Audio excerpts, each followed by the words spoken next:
Well, hello. It's Wednesday, one of my favorite days of the week because I get the opportunity to talk to other business owners about the wonderful opportunities we have as business owners.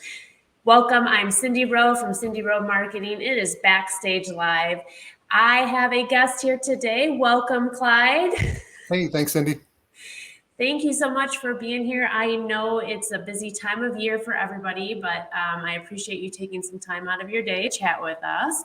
I met you through a group called Elevate 815, and I'm intrigued on exactly what it is that you do. What you want to tell everybody what it is that you do, Clyde?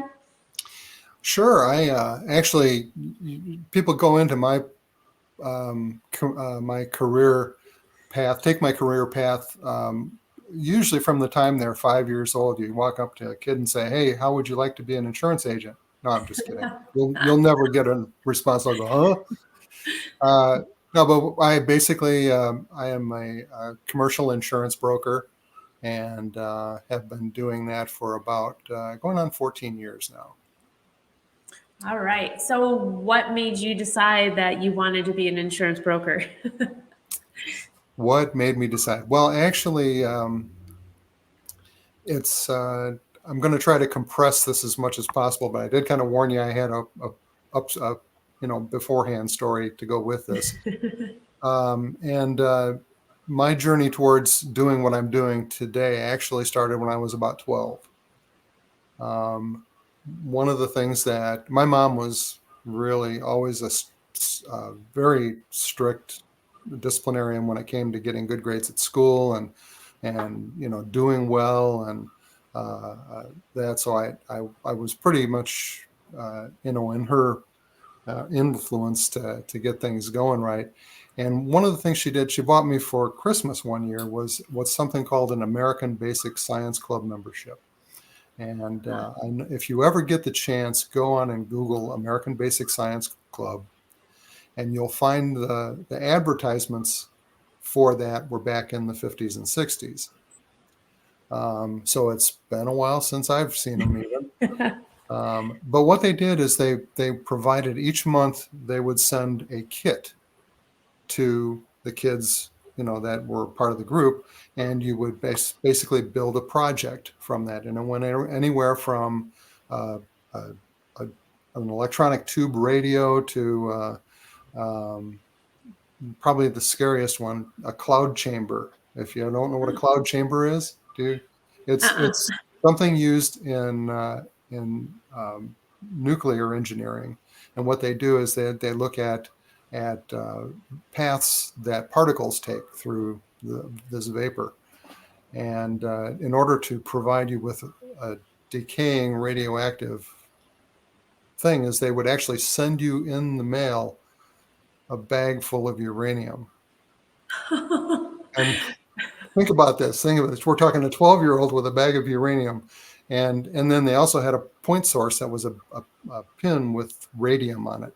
Same stuff they used on radium dials for phone or for wristwatches back then. So anyways, starting out, I had a very strong influence and experience in problem solving and project management and those kinds of things that set me up for doing what I went to college for, which was becoming an engineer.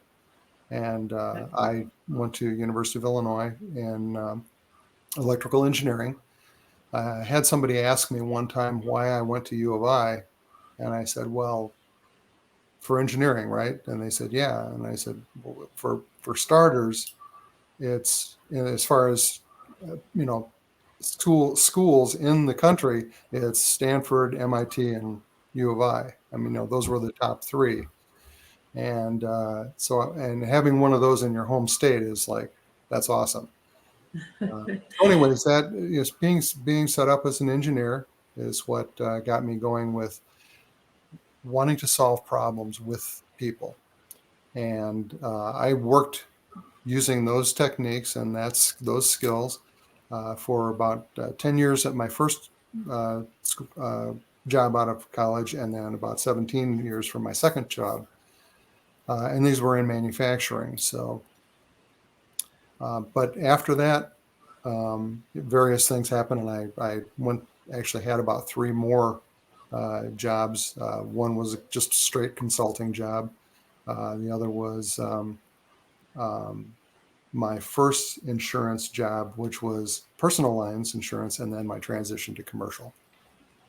So did I kind of hit that one okay? Did I catch everything for Oh, you? yeah, actually, it's really intriguing. And I wrote down the American Basic Science Club. I'm going to check that out. I think that's Yeah. pretty cool. So your employment past, I guess, what you went to school for, what your interests were as far as problem solving, project management, those things that really help build you up to become what you are now and help you have success in having your business. Is that correct?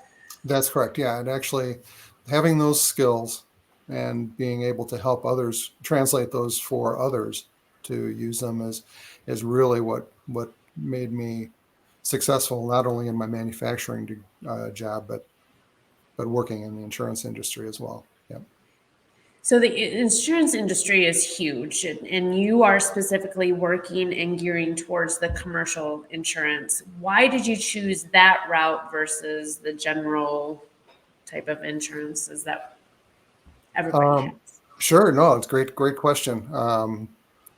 It's kind of one of those wash, rinse, repeat type things that I didn't like about the personal lines insurance industry.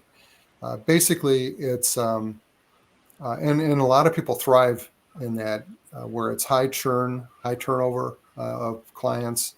A lot of you have to have a lot of clients, a lot of a very large book of business in order to be successful in it financially as well as just otherwise. But um, yeah, so I hope that got to your point. Did I get you okay on that?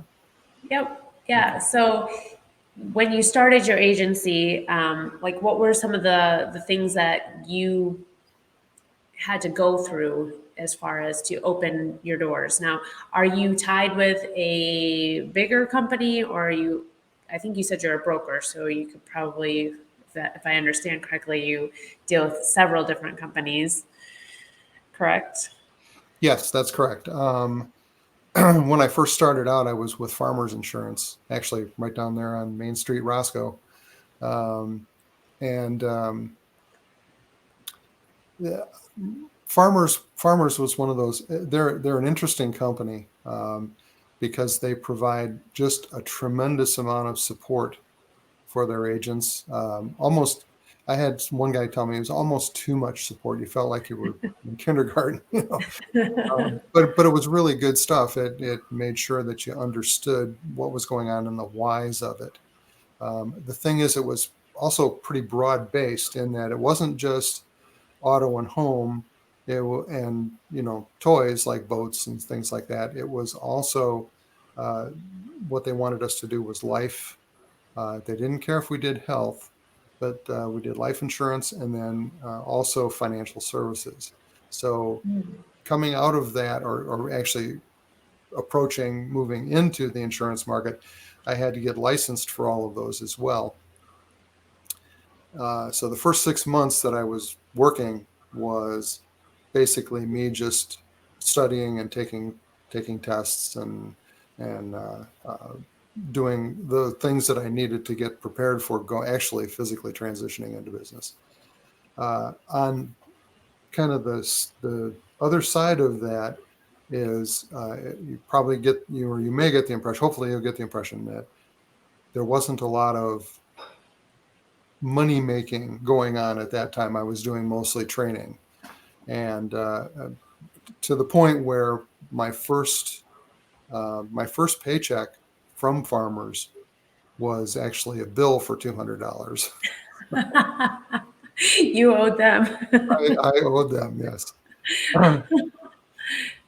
But it was like I said, the very a whole lot of information and a lot of learning and good support, and we had uh, um, meetings and fun times too with the rest of the group. So it was a very social thing as well.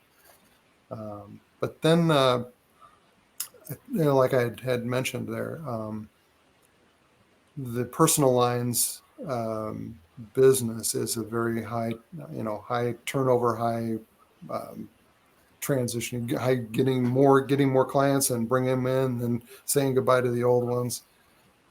So I wanted to do more, and it was a lot less problem solving. There wasn't a whole lot, if somebody asked you how much insurance they needed for liability on their car, that was about as deep as you went, as far as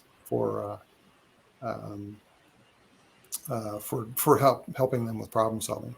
Whereas when you make that, I'm still finding new ways to be astounded at the depth of knowledge that's needed in commercial if you're going to do it properly. And that's really my main goal, is to make sure that I have all of the relevant information, or at least I have the ability to get to the relevant information and help my clients solve problems in their insurance program. That's great, because I feel like we kind of mesh in that same way. I help clients with marketing, mainly social media, and we know how ever changing that is. Yeah. So it's like trying to stay on top of the trend so that I can help them the best way possible. So I feel like we kind of are in the same wavelength on that part. Yeah, We definitely. actually have a comment from a Facebook user, so they haven't agreed to the StreamYard thing yet, but that's okay. They're asking if you have to do a lot of continuing education on top of your initial training. Yes, as a matter of fact, our licenses renew every 2 years, Oh, and wow. and so that every other year we actually have to go through and go through the continuing education classes and pass the tests. So there, and there's the PNC parts of it, and then there's also ethics. There's an ethics class, and you have to have 24 continuing education units every 2 years. So when you started out with the farmers insurance group and then branched out into your own, Mm-hmm. is that correct? So what were the steps that you needed to make sure you covered in order to make that leap? Or like, what was one of the major reasons, I guess, that you took that leap away from them? Sure. As far as yeah, let's see. As far as I'm trying to figure out how to say this exactly, but I don't know. Tell me your question again. I want to make sure I get it right on this one. Well, I kind of had to. So that's maybe why you're stuck. Basically, what was the one thing or the reason you decided to branch off on your own? Okay.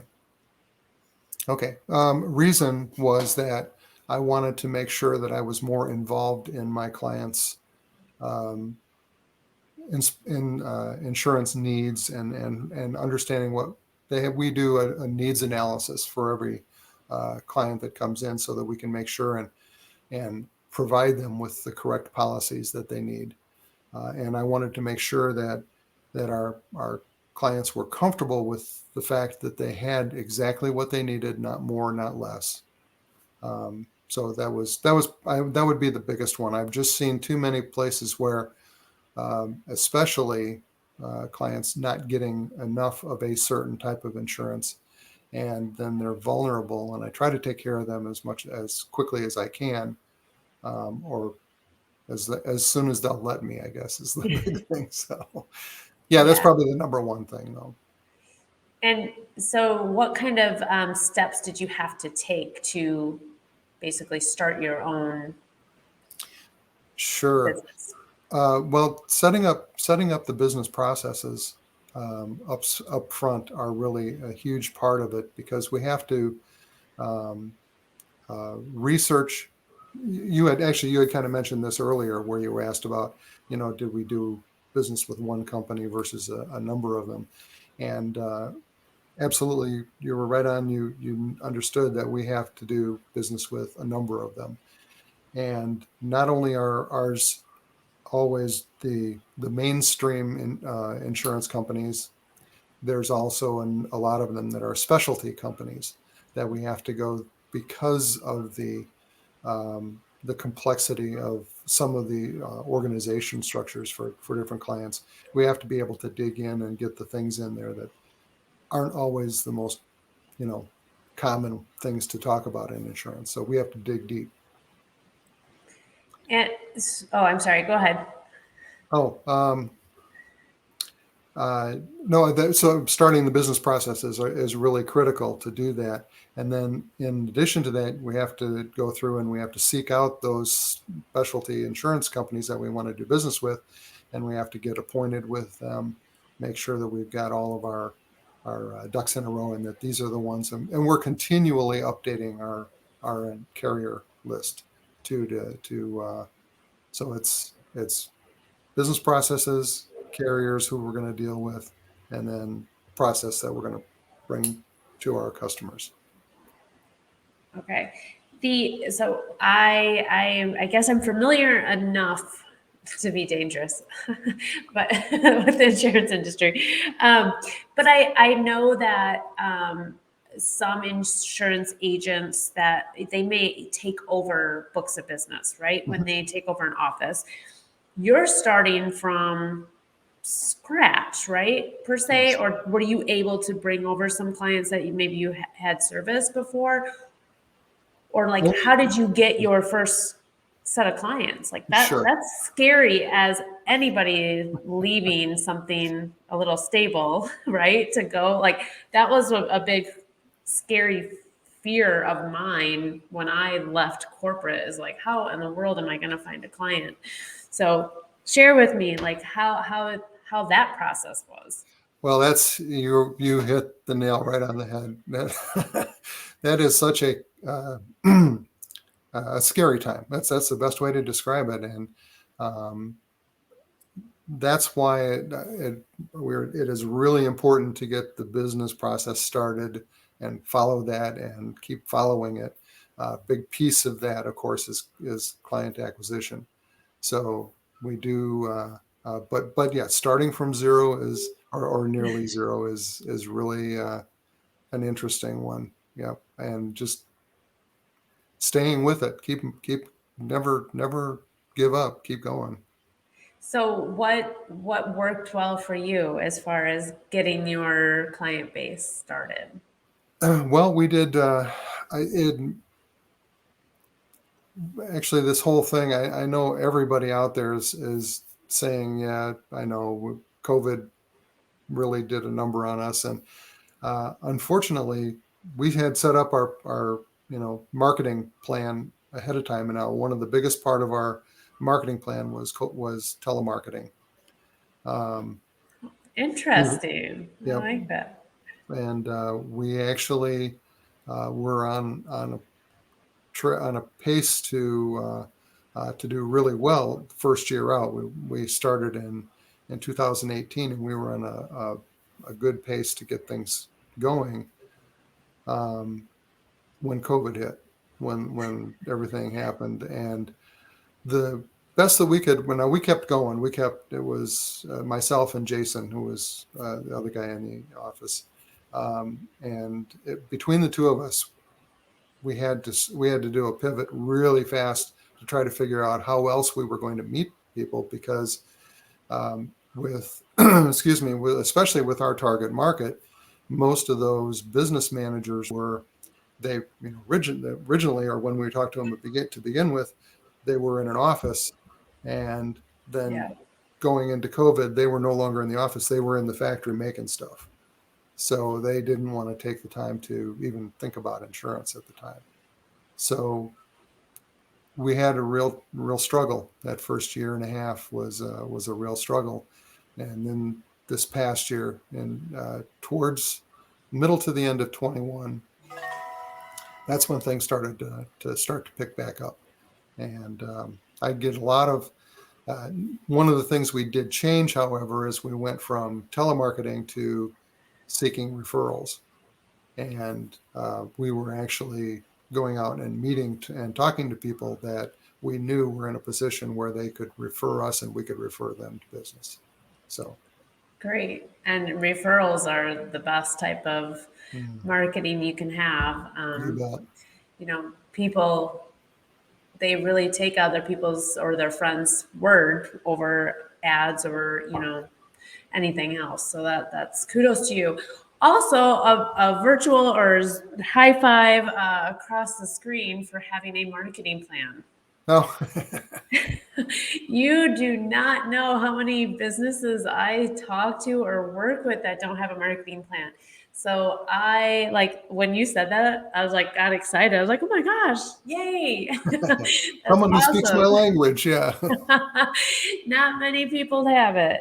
But it's so important. And even if it's just a few bullet points that match up with your business plan of where you want to be in 5 years, like what are the tactics that we're going to get there? It does not have to be extreme, but just having, some kind of guideline really helps you. And I think even in your position, maybe it benefited you where you were able to look at it and pivot more quickly than somebody that didn't have it and maybe freaked out a little bit more. I don't know. I'm just guessing, and hoping that that might be the case, but we don't know. I mean, everybody was in such a disarray when everything happened, and knowing that your main client base really was shifted as well.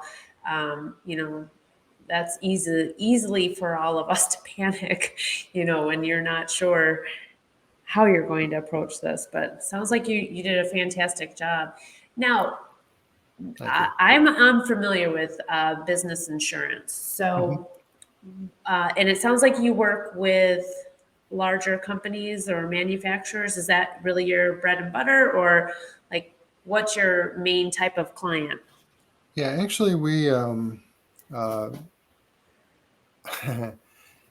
had set up, when we first opened our doors, we had actually set up a screening process where if the clients that we were talking to didn't meet these three criteria, then we would actually deselect them as a client.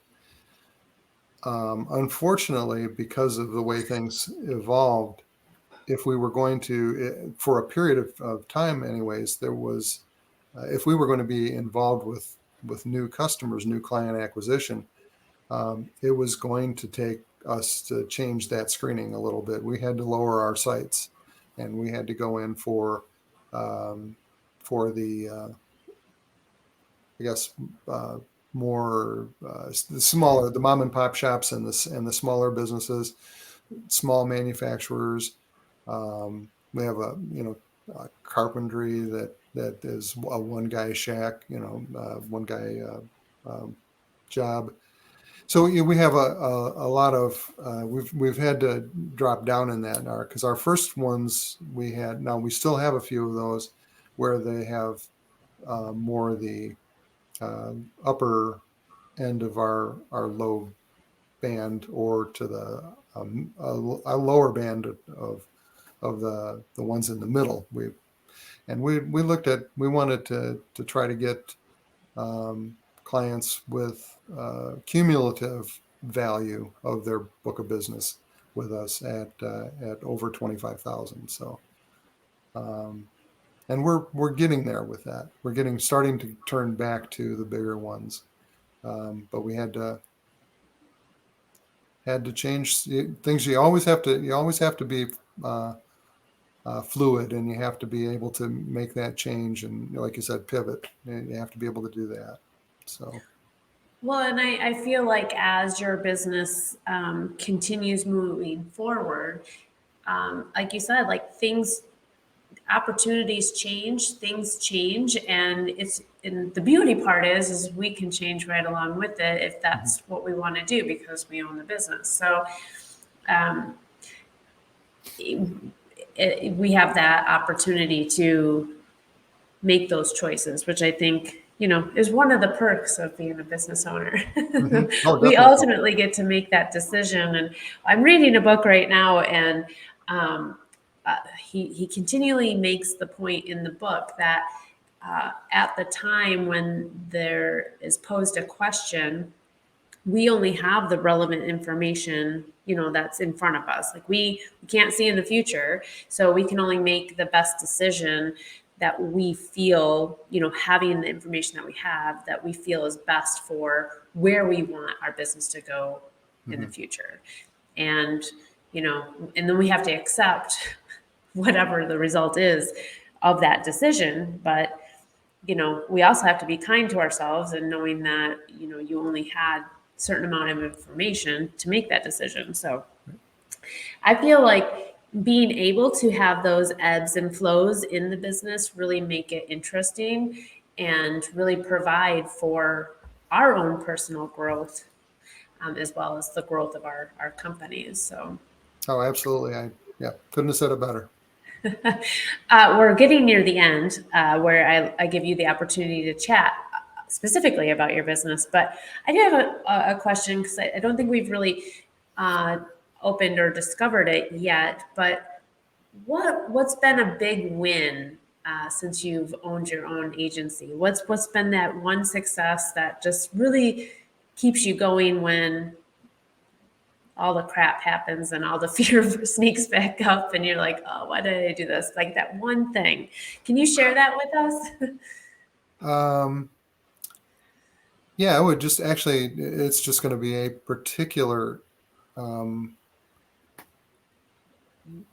time when we had been just absolutely, you know, hangdog, had our, just shaking our heads and not figuring out what we can do. But we were kind of getting to a desperate time, and all of a sudden, this one we call them whales uh, came in, and it got us just it re-inspired everything. So it was just all it took was one big one, and we've had a number of others since then, but it was just that one at the right time, and it probably made the difference between us staying in business or not. That's great. It refueled you. Absolutely, absolutely. Well, we have another question from Danica. What advice do you give young professionals wanting to start their own business? Just in general, a business. Yep. Um, well, I think that we kind of hit on it a little bit as I was talking about getting my business up and going. Uh, Having and you hear it all the time from management professionals and such. Got to have a business plan / marketing plan, um, and it's like we kind of talked about. It doesn't have to be 47 pages, and yeah, it can be very short and sweet. And I prefer to have them kind of nice, short and sweet, because then you can measure them against the Mm-hmm. numbers that you're getting in and say, okay, it is what I'm doing, getting done what I want to get done. So it's always kind of closing that loop. I think it's important, but starting with the business plan and marketing plan, and then have an operational plan that goes in, that takes over and says, okay, here's now the rules of engagement. This is how we're going to work. So I think it's really important to have that at the high level, then the operations part, and then finally the results. You have to be able to figure out what it is what measurements are important to you, and make sure that you measure those and look at them on a continual basis. I like that. And I don't think people hear that kind of advice regularly. And I think we're more similar than I thought we would be. So I'm a planner, and I love having those like roadmaps of how I'm going to get where I want to go. Mhm.